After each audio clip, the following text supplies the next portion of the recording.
Assalamualaikum warahmatullahi wabarakatuh.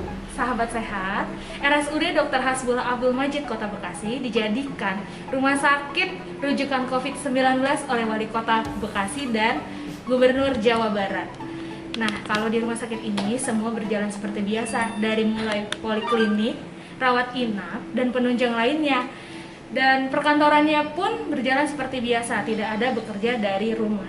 Nah, sekarang siang ini kita sudah bersama dengan Dr. Firdaus Yaya Permana Mars selaku Ketua Komite Medik.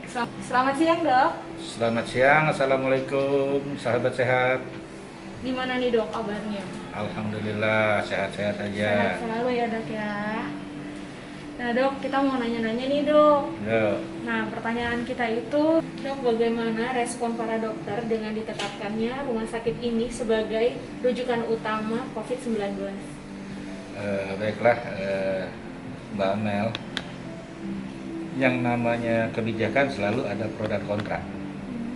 Dalam hal ini, seorang direktur berkewajiban menyampaikan kepada para dokter, perawat, dan semua sivitas hospitalia kita tentang kebijakan yang ditetapkan oleh wali kota.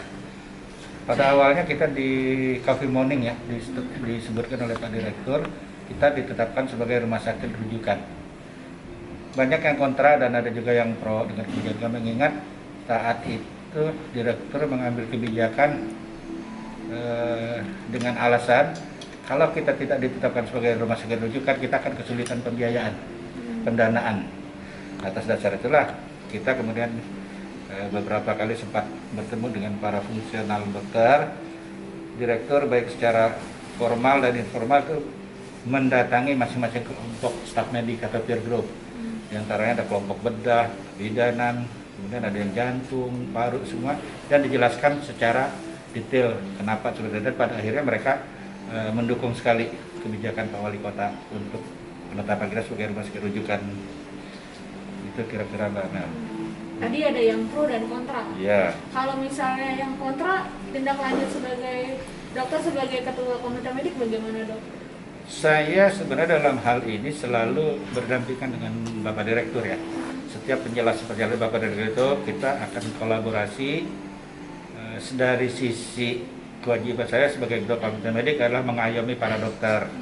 Jadi menjelaskan baik personal ataupun melalui grup-grup, WA grup Instagram atau Telegram. Jadi kita manfaatkan semua media sosial kita manfaatkan untuk mensosialisasikan kenapa sampai rumah sakit kita ditunjuk sebagai rumah sakit rujukan.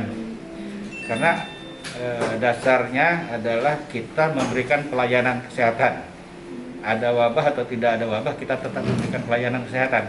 Hanya saja ada semacam ketakutan dari para dokter, kita belum siap untuk melaksanakan pelayanan yang berhubungan dengan COVID-19. Dari sisi kesiapan itulah kita secara berangsur-angsur dan bertahap menyampaikan kepada direktur untuk disiapkan, baik itu APD, ruangan, kamar operasi tekanan negatif, ruang isolasi, itu secara bertahap sehubungan dengan kebijakan wali kota tersebut kita laksanakan. Kalau misalnya dukungan rumah sakit terhadap dokter-dokter yang menjalankan fungsi pelayanan bagaimana, Dok? Kalau dukungan dari rumah sakit, terutama dari manajemen ya Pak Direktur, kita sangat mendukung ya. Dalam arti bahwa setiap apa yang dilakukan oleh para dokter itu sepanjang dia sesuai dengan SIP, kan kalau dokter harus SIP ya, dengan STR, itu sangat didukung. Terutama dukungan itu dua hal pokok ya, dukungan moral dan fisik. Fisiknya itu berupa melengkapi kebutuhan peralatan, kebutuhan alat-alat keselamatan, kebutuhan persyaratan keselamatan kerja, itu yang secara fisik. Yang non fisik, direktur selalu memberikan semangat kepada kita. Ini yang tidak kalah penting sebenarnya. Selalu kasih support. Selalu kasih support secara mental spiritual ya. Beliau selalu keliling ke ruangan-ruangan, ke simpul-simpul pelayanan, itu yang dukungan berupa seperti itu. Secara fisik ya jelas kita lihat melengkapi sarana ya. Iya. Terus kalau yang dilakukan dokter itu apa aja, Dok, untuk menjaga keselamatan terus kesehatan mereka semua?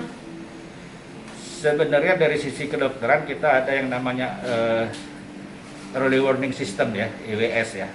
Jadi ada kita harus memperingatkan diri kita dulu secara awal, secara dini.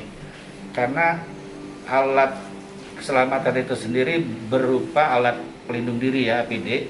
Itu dengan ada wabah itu tetap kita harus pergunakan. Cuma dengan adanya wabah COVID-19 ini, kita lebih harus waspada dan menggunakan APD sesuai tempat dan sesuai peruntukannya. Karena tidak semua APD dipakai di semua tempat gitu. Jadi ada yang memang untuk poliklinik beda sama ruang rawat inap. Nanti ruang rawat inap beda sama kamar operasi, beda dengan ruang isolasi. Itulah yang terus kita sosialisasikan ke teman-teman sejawat itu bahwa tidak semua harus seragam APD itu. Tergantung level dan tingkat kemungkinan terpaparnya. Jadi seperti itu kira-kira kita harus membentengi diri ya. Dok, bagaimana sikap dokter selaku Ketua Komite Medik terhadap rekan sejawat yang berstatus ODP atau PDP di RSUD Dr. Hasbullah Abdul Majid Kota Bekasi? Ya, yang pertama kita prihatin ya, karena itu bagian dari risiko profesi terpapar penyakit dan menjadi ODP, PDP ataupun bahkan COVID-19-nya positif ya. Yang pertama kita prihatin, yang kedua kita tetap memberikan dorongan moral kepada teman sejawat kita yang berstatus ODP, PDP ataupun sudah berstatus konfirmasi PCR-nya, itu untuk tetap menganjurkan kepada mereka menjalani protokol pengobatan, baik itu mulai dari isolasi mandiri di rumah, isolasi di rumah sakit, bahkan di rumah sakit kita siapkan di ruangan isolasi khusus untuk COVID-19, yaitu di ruang Alamanda. Ya, ada beberapa teman memang sebelumnya dia diisolasi di rumah sakit swasta, kemudian dia isolasi mandiri di rumah, terus berlanjut isolasi di Alamanda RSUD Kota Bekasi. Sebagian lagi isolasi mandiri di rumah dengan mengikuti protokol yang dari Kementerian Kesehatan itu 14 hari dia isolasi mandiri di rumah. Selesai masa isolasinya mereka kembali kontrol ke Polda EDP dan dinyatakan selesai isolasinya, kemudian bekerja seperti biasa. Atas dasar pengalaman teman-teman sejawat inilah kita memberikan dorongan kepada teman sejawat yang lain bahwa pasien dengan ODP, PDP ataupun bahkan yang confirm COVID-19 itu bisa disembuhkan. Jadi itu saja, yang penting kita mengikuti protokol yang ditetapkan oleh WHO, yang ditetapkan oleh pemerintah melalui Kementerian Kesehatan, itu yang kita jalankan. Yang terlebih lagi untuk pencegahan, kita mengajukan usul ke manajemen, ke Ibu Wadirian, untuk teman-teman yang usia risiko tinggi, kita sarankan untuk tidak bekerja sementara waktu, antara yang di atas 60 tahun itu, dan alhamdulillah sudah direspon oleh Pak Direktur melalui Ibu Wadirian. Teman-teman yang berusia 60 itu dirumahkan dulu dengan kewajiban tetap seperti biasa absen di sisi kerja. Nah, untuk teman-teman yang kelompok usia kerja yang masih aktif, kita usahakan untuk mengurangi frekuensi kontak, baik itu dengan mengurangi hari praktek maupun membatasi jumlah pasien yang berkunjung sesuai himbauan Kementerian Kesehatan. Mungkin itu yang bisa kita dorong kepada teman-teman kita yang baik penderita ataupun yang belum ya. Dok, kasih semangat dong buat teman-teman rekan sejawat dokter, semangat sehat, semangat berjuang untuk melawan COVID-19 ini, Dok. Ya. Buat teman-teman sejawat dokter fungsional di RSUD Kota Bekasi, tetap waspada, tetap semangat, sehat kita semua demi pelayanan kepada masyarakat Kota Bekasi.